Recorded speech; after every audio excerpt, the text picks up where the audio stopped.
Դες վարչապետի նման այդքան վատատես չեմ եւ Վարչապետի աշխատակազմի ղեկավար Արայիկ Հարությունյանը մի շարք այլ կուսակցականների նման այսօր արդեն չէր կասկածում, որ եթե իրենց նախաձեռնած նոր սահմանադրությունը դրվի հանրաքվեի, առաջին իսկ փորձից կընդունվի։ Ես կարծում եմ, որ պետք է գնանք պլան A-ով, եթե ուրեմն չունենանք մեր մտքում եւ կարծում եմ դա խնդիր չի լինելու։ Նորից կանենք հանրաքվե։ Մենք կգնանք մեր ժողովրդին կհամոզենք, կբացատրենք։ Օրենքով նույնաբովանդակ հարցերն ու նախագծերը տարվա մեջ մեկ անգամից ավելի չեն կարող դրվել հանրաքվեի։ Վարչապետ Փաշինյանը երեկ ասում էր, եթե նոր սահմանադրությունը հանրաքվեով չընդունվի, նորից հանրաքվե կանեն։ Չհաջողելու դեպքում քանի անգամ է քաղաքացիական պայմանագիրը պատրաստվում սահմանադրական հանրաքվե անել։ ԿՊ վարչության անդամ Արայիկ Հարությունյանը այսօր արդեն պնդում էր. Չանցնելու հարց չենք քննարկել։ Հիմա հրապարակային առումով Նիկոլ Փաշինյանը հավաստիացնում է ոչ թե հայ հանրությանը, այլ Բաքվին, որ ինքը ամեն գնով հասնելու է Ադրբեջանի կողմից ներկայացված դրույթների կատարմանը։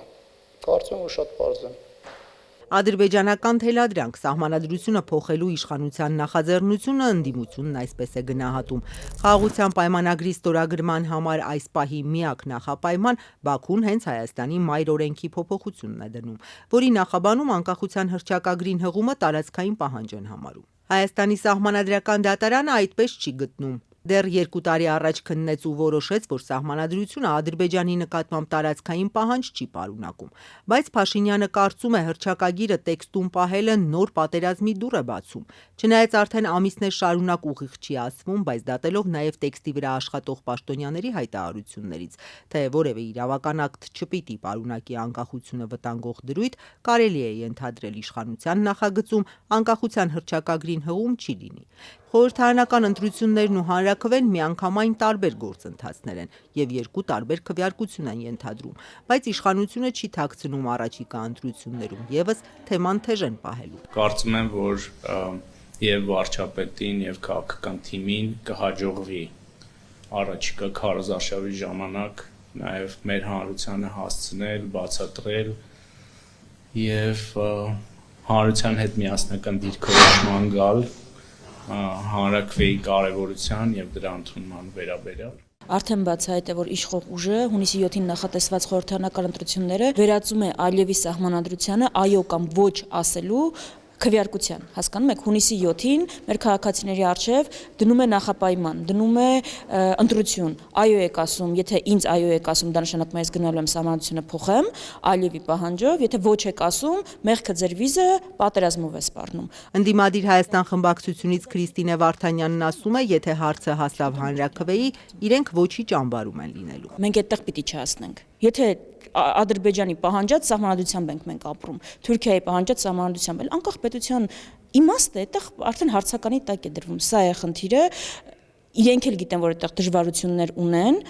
եւ դրա համար են նաեւ հիմա սպառնում։ Հիմա ասում են պիտի ընտրվենք, որ պատերազմ չլինի։ Հաջորդը գալու է պիտի այո ասեք սահմանադրությանը, որ պատերազմ չլինի։ Պիտի այս տարածքները տանք, որ պատերազմ չլինի ու հավերժ այդպես, հավերժ, դա որևէ տեղ չի կանգնելու։ Այն գնահատականները, որ հնչեցնում են ընդդիմադիրները սահմանադրության փոփոխության հետ կապված նոր սահմանադրության ընդունման համարելով, որ սաստերության Բաքվի այդ պայմանը կատարելու համար է արվում, արդյոք չի հաստատի դնելու նոր սահմանադրության լեգիտիմությունը։ Ոչ, չի դնում։ Դա բացառապես մեր ներքին գործն է։ Այո,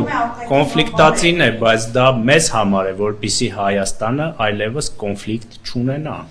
եւ դա պահանջ չի։ Նույնիսկ եթե այսպես ասենք, ինչ որ մի բանով դիտարկենք դա պահանջ, դա մեզ համար է պետք, որ Հայաստանի Հանրապետությունը չունենա կոնֆլիկտ, որովհետև դա չի վերաբերում միայն Ադրբեջանին։ Հանրաքվե իշխող ուժը նախատեսում է անցկացնել խորհրդարանական ընտրություններում մեծամասնություն ստանալուց հետո։ Արայիկ Հարությունյանն ասում է, ժամկետներ չեն քննարկել։